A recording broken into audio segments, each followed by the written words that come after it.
Chapter 19. Goblin Counsels. He must have slept a long time, for when he awoke he felt wonderfully restored, indeed almost well, and very hungry. There were voices in the outer cave. Once more, then, it was night, for the goblins slept during the day and went about their affairs during the night. In the universal and constant darkness of their dwelling, they had no reason to prefer the one arrangement to the other, but from aversion to the sun people, they chose to be busy when there was least chance of their being met either by the miners below, when they were burrowing, or by the people of the mountain above, when they were feeding their sheep or catching their goats. And indeed, it was only when the sun was away that the outside of the mountain was sufficiently like their own dismal regions to be endurable to their mole eyes, so thoroughly had they become unaccustomed to any light beyond that of their own fires and torches. Curdie listened, and soon found that they were talking of himself. "How long will it take?" asked Harelip. "Not many days, I should think," answered the king. "They are poor, feeble creatures, those sun people, and want to be always eating. We can go a week at a time without food, and be all the better for it, but I've been told they eat 2 or 3 times every day. Can you believe it? They must be quite hollow inside, not at all like us, 9/10 of whose bulk is solid flesh and bone. Yes, I judge a week of starvation will do for him." "If I may be allowed a word," interposed the queen, "and I think I ought to have some voice in the matter."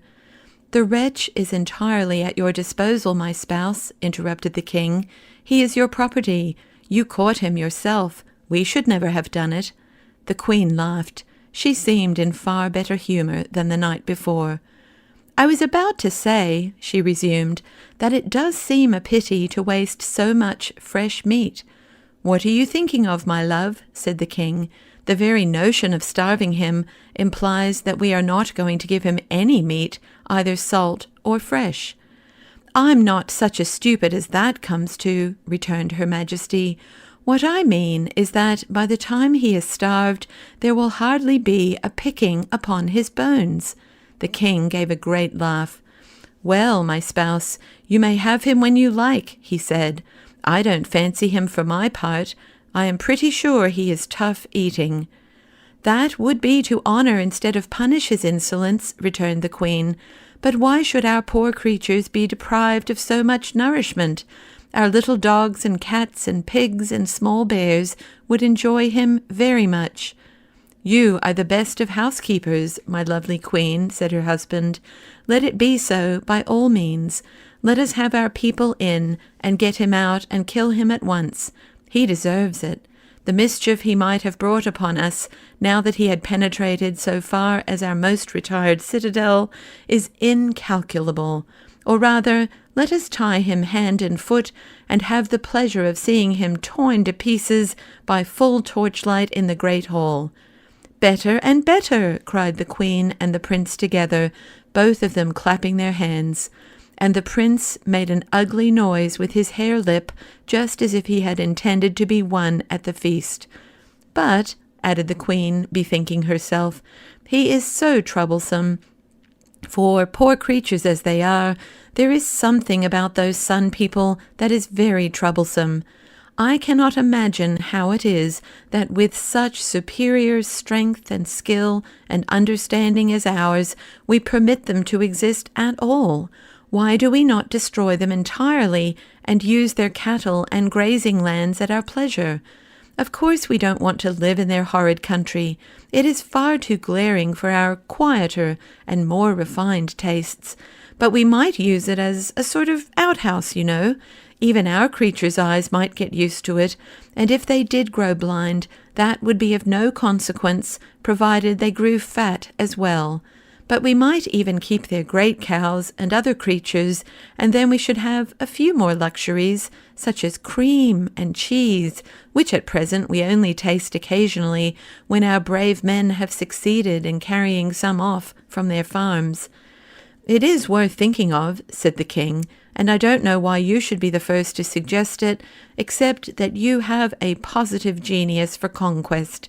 But still, as you say, there is something very troublesome about them, and it would be better, as I understand you to suggest, that we should starve him for a day or two at first, so that he may be a little less frisky when we take him out.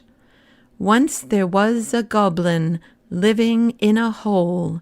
Busy he was cobblin' a shoe without a sole. By came a birdie. Goblin, what do you do? Cobble at a sturdy upper leather shoe.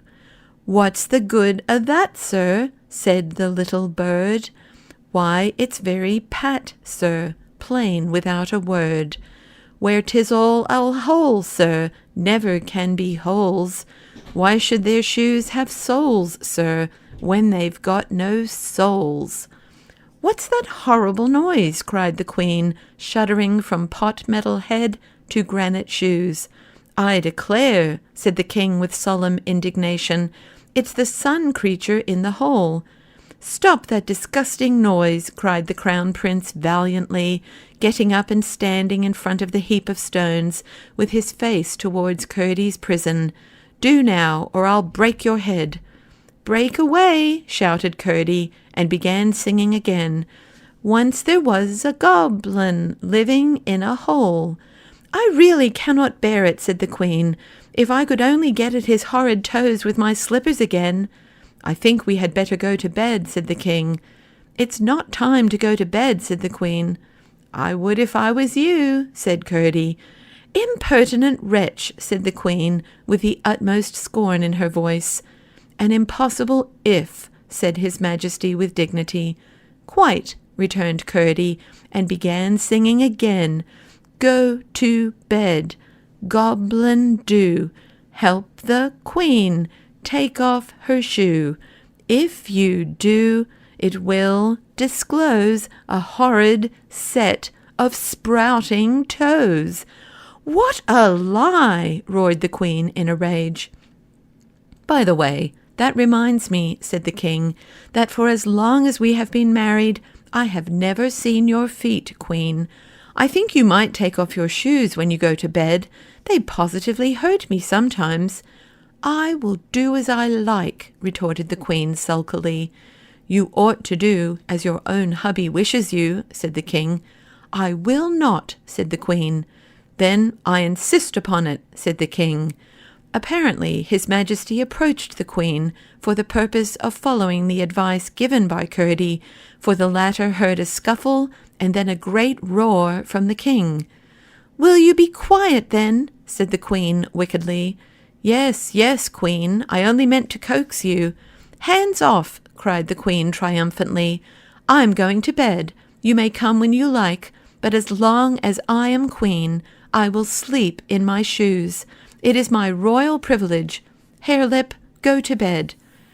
I'm going, said Harelip sleepily. So am I, said the King. Come along, then, said the Queen, and mind you are good, or I'll— Oh, no, no, no, screamed the King in the most supplicating of tones. Curdy heard only a muttered reply in the distance, and then the cave was quite still. They had left the fire burning, and the light came through brighter than before.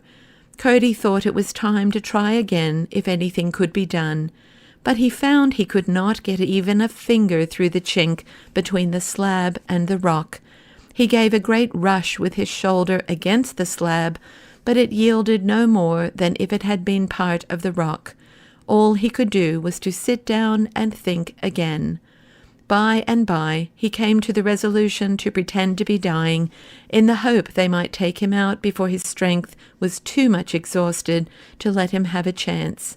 Then, for the creatures, if he could but find his axe again, he would have no fear of them, and if it were not for the Queen's horrid shoes, he would have no fear at all. Meantime, until they should come again at night, there was nothing for him to do but forge new rhymes, now his only weapons. He had no intention of using them at present, of course, but it was well to have a stock, for he might live to want them, and the manufacture of them would help to while away the time.